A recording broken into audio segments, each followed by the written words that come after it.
example. And actually, we have a radio show on 97.1, and you've been our guest, and we Yep. love having you. And you're going to be coming on the next quarter. It's just been a little bit of adapting to our new surroundings, but You know, um, I no have a worries. purchase. Yeah, so I'm in the middle of a purchase, and unfortunately, our first appraisal came in like $20,000 low. Right. Okay, and in this situation, I knew it. The agent knew it that this was not a good appraisal. I'll be the first to admit, like, dude, your house is not worth that. Sure. You need to do something about it. But in this case, it was not a good appraisal. We were able to get additional data, but in the meantime, this COVID-19 started blowing up. So what would have taken me normally 5 business days to get this appraisal rebuttal done, it now turned into a few weeks because the appraiser was unwilling to go back out there. They're Mm. unwilling to reassess. So we had to send it to another appraiser. And then at that point in time, we were able to get it close enough to a value where all parties could agree. Okay. So that took an unnecessary amount of time.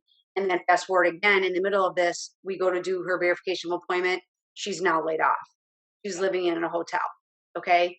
It was one of those where everything, I tried to control everything that I could, but those were things that were, it wasn't my fault. It wasn't her fault. It wasn't the seller's fault. So once we came to an agreement and we talked to the sellers without hesitation, when we said, look, we're ready to close, but she's now laid off. We don't know what the time frame is going to be. We're working on that. They said, okay, but we're understanding that she's living in a hotel. So they actually came up with the idea to offer her a concession when originally the deal had no seller concessions to pay for some of her hotel fees. So I was most touched by that because it just kind of a testament to where that human being element that lacks in real estate sometimes. Yep. Okay. Yep. Or in general, we're impatient. We want everything to happen so fast. So the fact that no one even suggested that to the sellers and they offered that, I thought that was just telling to who they are as people. Sure. And it kind of just released that pressure that everyone was feeling of struggling to control the uncontrollable.